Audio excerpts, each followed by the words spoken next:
Saya mau tambahkan lagi, kita ternyata selama 20 tahun itu surplus telur ayam. Dan selama 20 tahun kita juga surplus ikan ayam, apa ya? Bukan ikan ayam, ayam. Jadi ayam daging. Daging ayam. Jadi dengan tadi program ini itu semua terserap akan jadi menggerakkan ekonomi juga dalam telur dan bidang juga tadi ayam. Ini baru kita tahu setelah jalan nih, jujur. Assalamualaikum warahmatullahi wabarakatuh. Kami tadi laporan kepada Presiden, Pak Menko dengan Ibu Ani dan Pak Dede, ya ada beberapa hal yang tadi kami laporkan. Saya persilakan Pak Menko Airlangga bicara. Ya kan biar suruh dia ngomong, dia berdiri sini. Enggak ngomong kok. Siap. Jadi pertama terima kasih. Assalamualaikum warahmatullahi wabarakatuh, teman-teman media cetak, media elektronik. Selamat berbuka puasa. Nah ini saya buka puasa belum? Udah minum sama kayak gitu. Waduh, kita juga sama-sama sudah minum. Saya tadi Pak Ketua Dewan Ekonomi Nasional Pak Luhut menyampaikan laporan kepada Pak Presiden dan di sini ada Bu Mari, Bu Menteri Keuangan, Pak Katib, seluruh dari DEN. Ada yang pertama pembahasan mengenai sektor padat karya dan ada usulan terkait dengan padat karya. Karena sektor padat karya yang utama tekstil, produk tekstil, kemudian juga aparel itu kontribusi terhadap ekonomi Indonesianya cukup besar dengan ekspor lebih dari 2 miliar dolar, tenaga kerjanya hampir 4 juta orang. Nah ini memerlukan perbaikan terutama terkait dengan perizinan karena masih ada investor yang ingin masuk di sektor tekstil dan produk tekstil ini.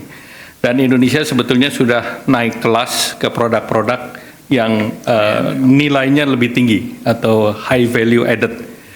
Dan baik itu di sepatu, kemudian di tekstil, dan Indonesia menjadi salah satu hub yang diandalkan. Nah, oleh karena itu tadi arahan Pak Presiden untuk terkait dengan ketersediaan bahan baku, terkait dengan illegal import, terkait dengan supply chain, itu untuk dipermudah dan disederhanakan. Jadi arahan pertama tentu pemerintah harus melihat dari keseluruhan supply chain dan juga melakukan harmonisasi daripada tarif yang sudah dilakukan. Dan kedua, kita merespons terhadap barang yang didumping melalui tindakan anti-dumping. Nah ini beberapa langkah yang kita akan lakukan dan ditambah lagi tentu barang-barang ini adalah barang-barang yang kompetitif. Nah kompetitif terhadap pesaing kita baik di Thailand, di Vietnam maupun yang terakhir yang menikmati besar itu Bangladesh. Sehingga kita harus melakukan terus deregulasi dan debirokratisasi maupun permudahan izin untuk pengembangan termasuk terkait dengan AMDAL. Sehingga tentu ini akan ditangani dan pemerintah tentu akan membentuk semacam satgas di mana ini akan dilakukan percepatan. Yang kedua, tadi arahan Pak Presiden juga untuk program padat karya ini dibuatkan PSN program. Jadi proyek strategis nasional berupa program untuk sektor padat karya sehingga investasi bisa cepat masuk. Yang ketiga, di tengah ketidakpastian di geopolitik, tentu pasar kita harus terus dijaga. Dan kalau kita lihat memang pasar terbesar tekstil, produk tekstil ini adalah di EU yang besarnya marketnya sekitar hampir 30% dari demand global. Amerika sekitar 15 dan the rest of the world sisanya. Sehingga menjadi penting tadi EU SEPA segera bisa diselesaikan. Karena dengan EU SEPA bisa diselesaikan, berdasarkan pengalaman Vietnam misalnya ekspornya naik 50%. Sehingga itu juga menjadi catatan dari Pak Presiden. Nah selanjutnya untuk usaha menengah kecil, pemerintah sudah merumuskan paket untuk revitalisasi permesinan.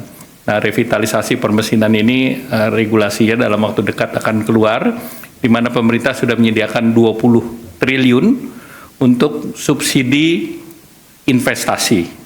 Karena kalau mesinnya tidak diperbaiki, daya saing baik dari penggunaan energi maupun produksi, speednya akan lebih lambat. Oleh karena itu, pemerintah sudah siapkan kredit investasi untuk sektor padat karya, tekstil, produk tekstil, sepatu, makanan minuman, furniture, kulit, itu bisa menggunakan skim itu untuk 8 tahun, dan bunganya disubsidi sebesar 5% oleh pemerintah. Jadi berapapun kredit investasi perbankan, pemerintah potong 5%. Nah, selanjutnya tentu kita berharap bahwa dengan sektor padat karya ini bisa ditangani dengan baik. Kita berharap lapangan kerja bisa tercipta, dan kita menargetkan dengan sesudah EU SEPA ini diharapkan industri ini akan kembali bergeliat. Selanjutnya kami kembalikan Pak Ketua Den. Tadi Presiden sudah memberikan instruksi untuk kita melakukan deregulasi di banyak hal. Jadi seperti tadi dilaporkan Pak Dede, pada tahun 80-an pemerintah juga pernah melakukan itu. Itu bisa meningkatkan ekspor kita sampai 20%. Dan sekarang kita kerjakan dan sudah mulai tim dari tempat Pak Erlangga dan tempat Den itu bekerja sama untuk menyiapkan masalah deregulasi ini. Saya kira ini perintah yang jelas dan akan ditindaklanjutin minggu depan ini, ratas untuk itu, sehingga dengan demikian bisa segera diumumkan langkah-langkah. Artinya tidak ada akan mengurangi rekomendasi-rekomendasi yang itu menjadi penghambat terhadap industri-industri yang mau masuk ke Indonesia. Seperti tadi misalnya TPT tadi, sepatu garment tadi, itu bisa menciptakan mungkin beberapa ratus ribu lapangan kerja dalam beberapa waktu ke depan, karena mereka tuh semua siap. Itu yang tadi bisa. Terus apa lagi, Dek? Udah. Mari.